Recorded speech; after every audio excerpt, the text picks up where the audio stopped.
this is a little different than what I expected, but at least I only have to look this way. And I want you to know, I actually thought I was going to be at the Gotham Comedy Club, and I was a little nervous because I had never been in Gotham City before, and I thought I'd have to dress as Batman.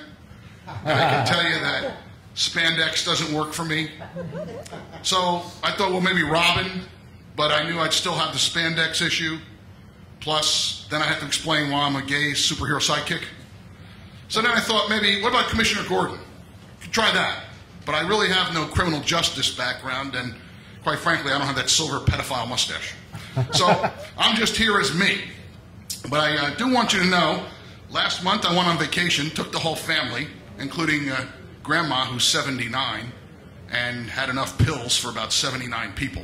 I kid you not. She goes to airport security and pulls out a 1-gallon Ziploc bag stuffed to the gills with pills.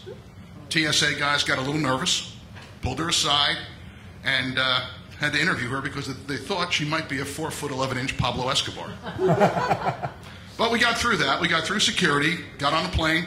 The only problem was when we landed in Florida, we had to make sure that we stayed 150 feet away from all schools at all times. But we did cruise on the Oasis of the Seas. It's the largest ship in the world. And after seeing some of the passengers, I think they got the designation by measuring their girth. I will tell you, I'm carrying some extra weight, there's no question, but next to some of these people, I look like a refugee from Auschwitz. And then they really do need to have some sort of dress code or some decorum. I mean, if you're a guy wearing a Speedo, you've got to weigh no more than about 150 pounds. If you're a woman wearing a string bikini, you've got to keep it under 110, 115. There were some people on this ship wearing string bikinis that I swore you'd have to order a hormone test to confirm they were women. And although the ship can't get into it because they have to be politically correct, they're very smart. I noticed that up on the pool deck behind every chaise lounge, they taped a barf bag. We had a Western Caribbean itinerary. I'm not real fond of that itinerary. We went to an island off of Haiti. We went to Jamaica, and we went to Cozumel, Mexico. And I personally am incredibly proud of the fact that I didn't get diarrhea in any one of those ports. And the fact that we were on Labadee, which is an island off of Haiti, I was literally a stone's throw from dysentery. But, you know, Mexico in particular, tourism is a huge part of their economy. But yet if you go on vacation and you have a salad or a drink with ice in it, there's a good chance you're going to have the shits for 2 weeks. You think somebody can talk to these people about a water treatment plant or maybe introduce them to chlorine? You know, shit in itself is a funny word. And actually, I don't know if you know this, but the word shit really is an acronym for maritime law. Years ago, they used to pack manure in the lower holds of the ships, and the methane gas would build up and cause fires and explosions. So what they did was they started stamping ship high in transit on the sides of these pallets, and that's where shit comes from.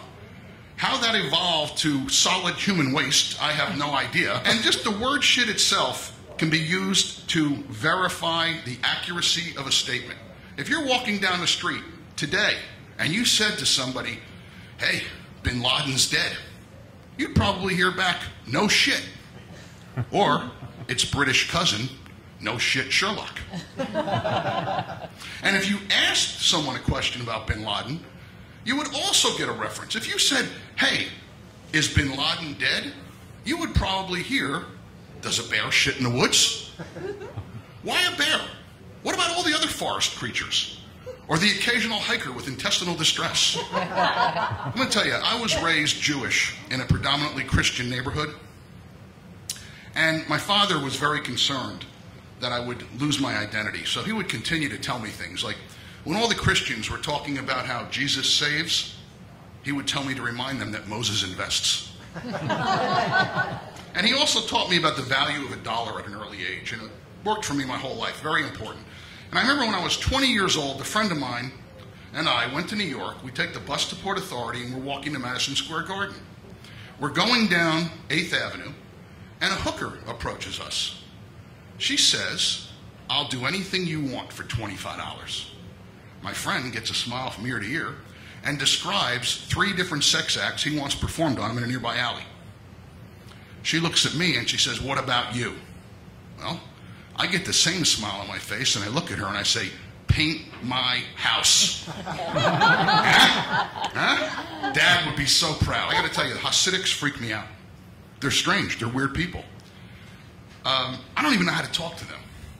I'm traveling in Brooklyn one day. It's the summertime and I'm lost. It's 97 degrees. I see this guy in the whole regalia, fuzzy hat, sideburns, payas, big black coat. I see Hebrew letters on the street signs, Hebrew letters on the storefronts, and I ask him, can you get me to the Williamsburg Bridge? He's nice enough. He starts talking to me what I assume is Hebrew or Yiddish, but all I hear is dechab, dechab, dechab, dechab, dechab, dechab. I had no idea what the guy's saying. It kind of freaked me out. I was raised in Newark, New Jersey. I had to drive 8 blocks to find a black guy to give me directions I can understand. I have 6 kids. In this day and age, I have 6 kids. It is. It's like I'm a black man in a white man's body. And I had 3 of those kids with the first wife, the Antichrist. And I will tell you, she's batshit crazy and grossly inappropriate. One of my kids is 17, and at the time he's living home, she's got guys going in and out of her bed the way most people change their sheets. He's horribly embarrassed. He stays away from the house. He calls one night, and she hears some noise in the background, and she says to him, are you drinking? He says, absolutely not. She says, hey, don't make me put my clothes on and come over there. That's nothing. He turns 17 and she arranges to get him a car. She arranges to get him a car lease. She shows up at his high school as he's leaving. His friends are coming out. She's draped across the hood of the car and she says to him, hey, you're lucky I'm a MILF. You believe that? 17-year-old kid, he's horrified. But I told him to relax. In her case, MILF means a mom I'd like to forget. I can also tell you, I found out the terms of that lease, 14% for 48 months. I'd say there is no doubt she got fucked. Yeah. I know someone that's wonderfully naive. This lady was born in Europe, raised in South America, came to the United States as a young woman. Very classy lady. But she tells my wife a couple of weeks ago that she ought to be going to a new salon because she got a cut and a blowjob for 30 bucks. Had no idea what she's talking about. She's a great baker. She supports the school at a bake sale and she brings in these fabulous cupcakes. One of the moms on the bake committee bites into the cupcake, makes an incredibly yummy face, and says to her, oh my God, this cupcake is orgasmic. She has no idea what she means. But 2 weeks later, when she made the cupcakes for the high school, the principal took a cupcake and bit into it and made that same yummy face. And he said to her, oh my God, this is one of the best cupcakes I've ever had. And she looked at him and said, but is it orgasmic? When she was a younger woman and she had her first child, she had no idea of how things here worked. Actually, she came home from the hospital with her child, and it just seemed like magically whatever she needed showed up as a sample. She gets home from the hospital, the little diapers they gave her in the delivery room are gone. Bam, a Pampers sample shows up in the next size diaper. She runs out of the formula that the hospital gave her. Bam, another sample from Enfamil, the next level of formula. Well, one day the kid's teething, and she doesn't know what to do. And a brown parcel arrives in the mail. She opens it up, and inside this parcel is a plastic vibrator. She knows nothing about vibrators. She figures some dental company must have sent a teething device for the kid. She gives the vibrator to the baby. The kid's biting and sucking on it all day, happy as a clam. Dad comes home, takes one look at what's going on, freaks out, takes mom in the bedroom, gives her the skinny on vibrators. Mom is shocked. She had no idea about this product. But I will tell you this. The next day, the kid had a brand new pacifier, and mom had a new favorite toy. Thank you all very much. Really appreciate the time. Yeah!